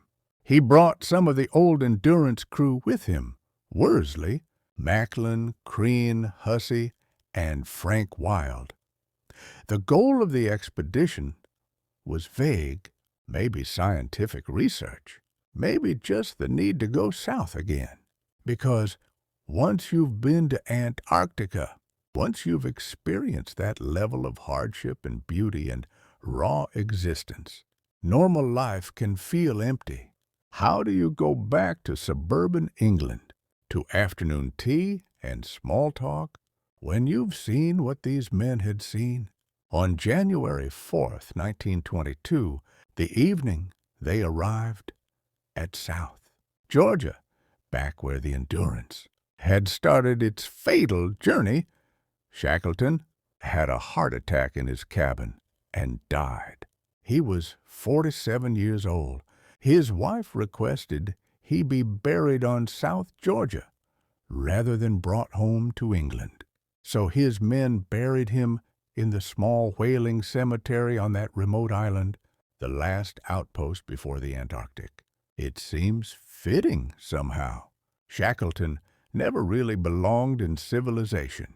He'd written to his wife once, "Sometimes I think I am no good at anything but being away in the wilds." The wild was where he made sense, where his particular genius for leadership, for reading men, for making impossible decisions in impossible circumstances, could shine. His remaining crew continued the expedition for a while, mainly because they didn't know what else to do. They were men without a leader, without a clear purpose, adrift in more ways than one. And at some point, they decided to visit Elephant Island, to see the place where 22 of them had waited for 4 months, where they'd nearly died, where they'd been saved. The expedition photographer documented their visit. The images are haunting. The hut they'd built from the overturned boats was still there, partially collapsed. The landscape was exactly as they remembered: barren, windswept, utterly hostile to human life. Dr. Macklin wrote about the experience. "We have stood gazing with binoculars, picking out and recognizing old familiar spots. Ah, what memories! What memories! They rush to one like a great flood and bring tears to one's eyes." Then he added, "And as I sit and try to write, a great rush of feeling comes over me, and I find I cannot express myself. Once more I see the old faces and hear the old voices, old friends scattered everywhere. But to express it all, I feel, is impossible." What were they feeling, standing on that beach? Relief that they'd survived? Grief for what they'd endured? Nostalgia for the intensity of that experience? Because here's the paradox of extreme survival. It's the worst thing that can happen to you, and also somehow the most meaningful. When you're in it, all you want is to escape, to be safe and warm and fed. But years later, when you're back in the comfortable, safe, mundane world, part of you misses it. Not the suffering itself, but the clarity, the simplicity of purpose, the knowledge of who you truly are when everything else is stripped away. These men had been reduced to their essential selves on that ice. They'd discovered what they were capable of, both good and bad. They'd seen themselves with a clarity most people never experience.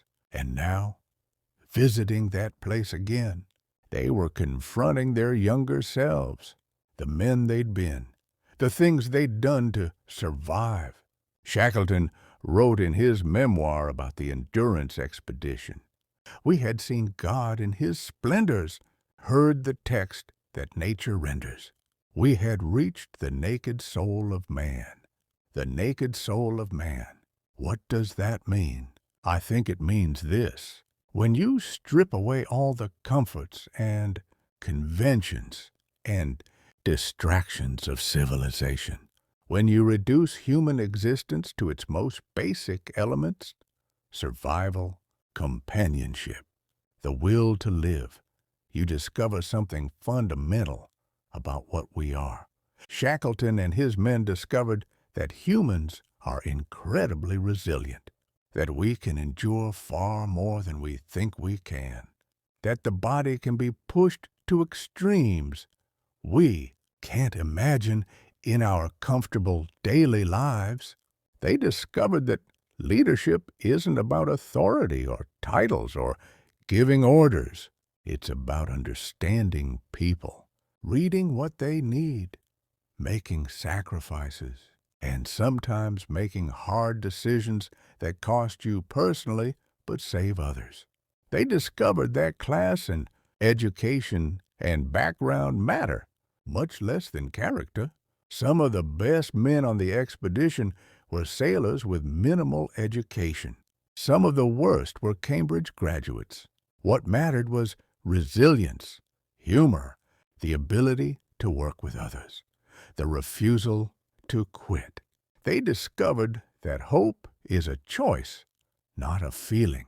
That optimism can be maintained even when circumstances are objectively hopeless, and that, maintaining that optimism, even if it's partially delusional, can be the difference between life and death. They discovered that small acts of kindness matter enormously. Shackleton giving up his biscuit to Frank, wild, making hot drinks for men who were struggling without letting them know it was for them. These tiny gestures of care in the midst of overwhelming hardship became the bonds that held them together. And they discovered the dark side, too. That survival can require you to do things. Kill your dog and eat it. Leave men behind on a barren island. Lie to your companions about how much rest they've had. That violate your normal moral code. That extreme circumstances force extreme choices, and you live with those choices forever. So, what can we learn from the Endurance Expedition?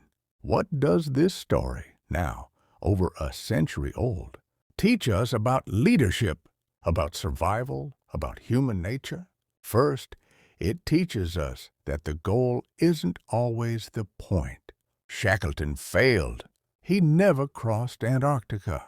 He never achieved what he set out to do. But in failing, he accomplished something greater. He saved every single one of his men.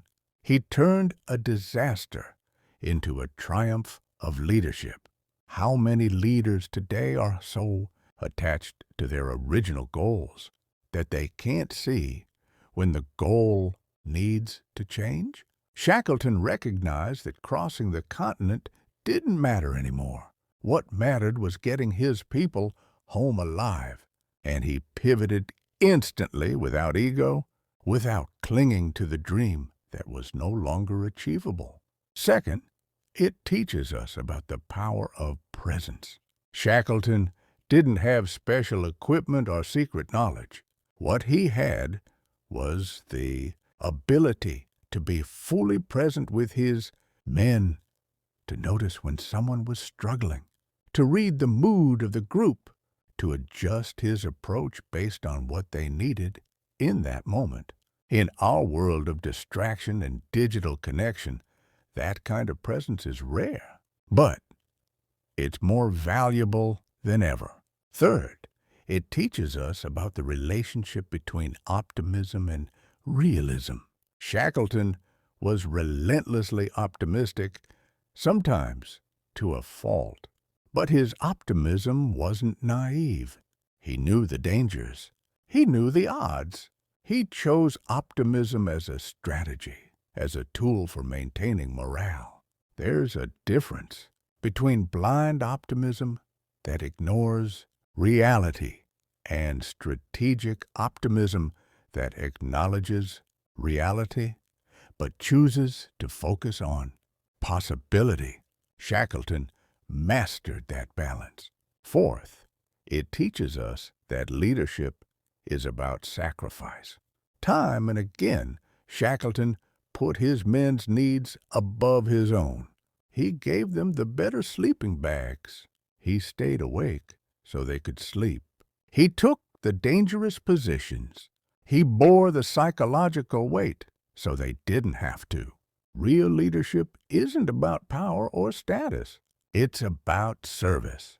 It's about making yourself uncomfortable so others can be comfortable. Bearing burdens so others don't have to. Fifth, it teaches us about resilience. These men faced setbacks that would have crushed most people. Ship destroyed. Forced to live on ice for months. Nearly died in the boat journey. Had to cross mountains that had never been crossed. Failed 3 times to rescue their companions. Each setback could have been the end. But they kept going. They adapted. They found new solutions. They refused to accept defeat. That kind of resilience isn't about being tough or hard. It's about flexibility, creativity, the willingness to try again after failing, and again until you succeed or die trying. Today, the Endurance Expedition is considered one of the greatest survival stories in history. Shackleton is studied in business schools, military academies, and leadership programs around the world. His photograph hangs in corporate offices. His quotes are posted on motivational websites. But here's what often gets lost in that sanitized, corporate version of the story. It was messy. It was complicated. Shackleton made mistakes. He held grudges. He wasn't a perfect leader. He was a human leader, which meant he had flaws and blind spots and moments of poor judgment. The real lesson isn't that Shackleton was superhuman. It's that ordinary humans, when pushed to their limits, are capable of extraordinary things. Every man on that expedition had moments of weakness, moments where they broke down, where they wanted to quit, where they thought they couldn't go on. But collectively, supporting each other, led by someone who believed in them even when they didn't believe in themselves, they survived. That's the real story. Not one superhuman leader saving helpless followers, but a group of flawed, frightened, exhausted humans who found a way to keep each other alive against impossible odds. In 2022, over a century after the Endurance sank, a team of researchers located the wreck. She was sitting upright on the ocean floor, remarkably well preserved in the cold Antarctic waters, still bearing her name across the stern. The discovery was front-page news around the world. People who'd never heard the full story learned about Shackleton and his crew. A new generation discovered this tale of survival and leadership. Why does this story still resonate? Why do we care about what happened to 28 men on the ice over 100 years ago? Because it shows us what we're capable of. Because it reveals something essential about human nature that doesn't change no matter how much technology advances or society evolves. Because at our core, we're still the same creatures who can endure freezing temperatures and starvation and terror if we have a reason to keep going and people depending on us. The Endurance Expedition is a mirror. When we look at what those men survived, we're really asking ourselves, could I do that? If I were pushed to that limit, would I break or would I endure? Most of us will never face conditions like that. We'll never be trapped on ice in Antarctica, never sail 800 miles in an open boat, never cross an uncharted mountain range with no equipment. But we all face our own versions of the impossible. We all have moments where we want to quit, where circumstances seem overwhelming, where we don't think we can go on. And in those moments, the story of the Endurance reminds us humans are more resilient than we know. With good leadership, with support from others, with a refusal to accept defeat, we can survive things we never thought possible. We can endure, and by endurance, we conquer. That's the story of the Endurance Expedition, the greatest survival story ever told. A tale of disaster that became a triumph, of failure that became a masterclass in leadership, of ordinary men who became extraordinary through sheer refusal to give up. If you found this journey meaningful, share it with someone who needs to hear about resilience, about leadership, about what humans are capable of when pushed to our limits. Remember, you're stronger than you think. You can endure more than you know. And sometimes our greatest achievements come not from success, but from how we respond to failure. Thank you for spending these 3 hours with me, exploring one of history's most remarkable human dramas. Until next time, keep enduring.